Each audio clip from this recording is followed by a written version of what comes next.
భయపడే వాళ్ళని కదా జనం మన్నిస్తారు. అదే ఆయన పుష్కలంగా నిలబెట్టుకున్నాడు. సార్ భీమవరంలో జగన్మోహన్ రెడ్డి గారు ఆక్వా రైతుల తరఫున గలం విప్లవం.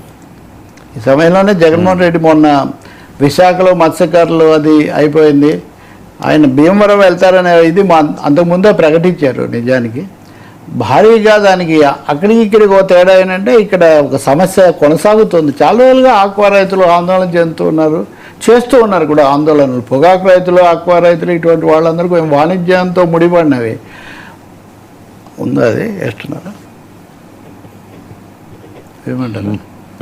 గల్ఫ్ యుద్ధం అంటే అమెరికా, ఇరాన్ ఇది వచ్చాక కూడా ఇది ఆక్వా మీద చాలా ప్రభావం చూపించింది, ఎగుమతులు కానీ ఆ ఫీడ్ విషయంలో. సో వీటి మీద ఆయన ఇంతకుముందే తీవ్రంగా చేశారు. రైతు సంఘాలు కూడా చాలా ఇచ్చాయి. 3 సమస్యలు: 1 సీడ్, 2 ఫీడ్, 3 సబ్సిడీ మీద ఎలక్ట్రిసిటీ, తర్వాత ఈ ఎగుమతులన్నీ పంపించడం. ఈ 4 విషయాల్లో కూడా రైతులు చాలా తీవ్రంగా ఎదుర్కొంటున్న పరిస్థితి. ఇందులో భీమవరం జిల్లాలో ప్రధానంగా ఈ పంట అనండి ఈ రైతులు వీళ్ళు చాలా ఎక్కువగా ఉంటారు. ఇక్కడ ఇదేమో ఫీడ్ ఏమో కిలోకు 15 రూపాయల దాకా పెరిగిపోయింది. ప్రభుత్వం 2 రూపాయలు తగ్గించింది, కానీ ఈ పెరుగుదలతో పోలిస్తే అది ఏమాత్రం కూడా రాని పరిస్థితి. కరెంటుకేమో మేము చాలా తక్కువ కరెంట్ సప్లై చేస్తాం సబ్సిడీకి అన్నారు. ఇప్పుడు వ్యవసాయానికి ఉచిత కరెంట్ ఇచ్చినప్పుడు వ్యవసాయ అనుబంధ ఆధారిత పరిశ్రమ కదా, దీనికి కనీసం సబ్సిడీ మీద ఇవ్వాలి కదా. ఆ తక్కువకి ఇవ్వడం అన్నది అది జరగలేదు, ఇప్పటివరకు కూడా అమలు జరగలేదు. ప్రభుత్వం రూపాయిన్నరకు కరెంట్ ఇస్తామన్నారు కానీ అది జరగలేదు. ఇక 3వది జాతీయ అంతర్జాతీయంగా వ్యాపారాలు, ఒడిదుడుకులు, వీటి మధ్యలో వాళ్ళది దెబ్బతింటున్న ఒక పరిస్థితి.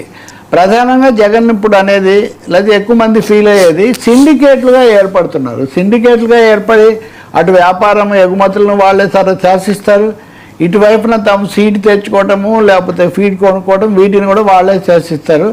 అందుకని మేము ఉన్నప్పుడు బాగా చేసాము, అప్పుడు ఇలా చేసామని చెప్పడంతో పాటు ఈ సిండికేట్ను కూకటి వేళ్లతో సహా పెకిలిస్తాము.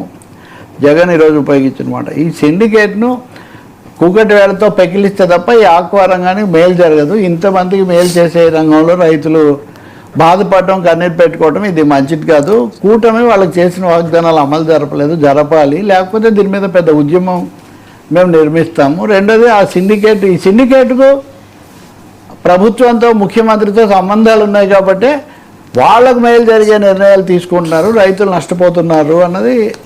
దీనికోసం ఆయన ముఖాముఖి ఏర్పాటు చేశారు. సో వాళ్ళందరూ వందలాది మంది రైతులతో ఉదయం నుంచి కూడా నాయకులు, జిల్లా నాయకులు వీళ్ళందరూ కూడా మాట్లాడుతూ వచ్చారు, ఈ సమస్యలన్నీ కూడా చెప్తూ. ఈయన కూడా ఒక ప్రజలు వీళ్ళందరితో అక్కడికి వెళ్ళి ఈ విషయాలు మాట్లాడి, అంటే బహిరంగ సభ రూపం తీసుకోవడం మీరు ఇక్కడ గమనించవచ్చు. ఆయన జనంలోకి రావడం అనే దశల్లో మామూలుగా ఇంటికి వెళ్ళి పరామర్శించడము, ప్రమాద స్థలికి పోవటము, లేదా అక్కడికక్కడ ఏదో మీడియాతో మాట్లాడడం అని కాకుండా ఇక్కడ ముందుగా రైతులను ఒక భారీ ఎత్తున సమీకరించి వాళ్ళతో మాట్లాడి తన విధాన ప్రకటన చేసి, అంటే వైసీపీ వ్యూహాలు ప్రజలకు దగ్గర కావటం, కేవలం ఏమనాలి వివాదాలకు పరిమితం కాకుండా సమస్యలు వాటిలోకి నేరుగా వెళ్ళటం అన్నది మొదలైందని అనుకోవచ్చు. ఆ క్రమంలో భీమవరంలో జరిగిన ఇది చాలా ముఖ్య పాత్ర వహిస్తుంది.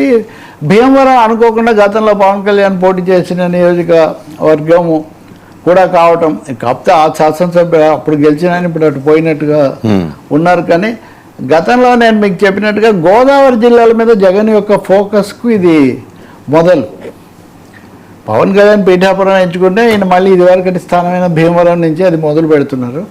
సో గోదావరి సమరం మొదలవుతుందని కూడా మనం భావించవచ్చు. ఇక్కడ మిగిలిన రైతాంగ కోణం, ఆక్వా కోణం వీటన్నిటితో పాటు ప్రభుత్వం కూడా వీటి మీద తీవ్రంగా దృష్టి పెట్టి పరిష్కరిస్తే చాలా మంచిది రైతుల్లో. లేకపోతే ఒక ఆవేదన కదా, ఆర్థిక ప్రభావం కూడా చాలా ఎక్కువగా పడేట్టుంది. అది రాష్ట్రానికి కూడా క్షేమదాయకం కాదు. సార్ మరొక అంశం, జగన్మోహన్ రెడ్డి గారి కేసులో సిబిఐ కామెంట్స్, సాయి కృష్ణ కేసుకు నిఘా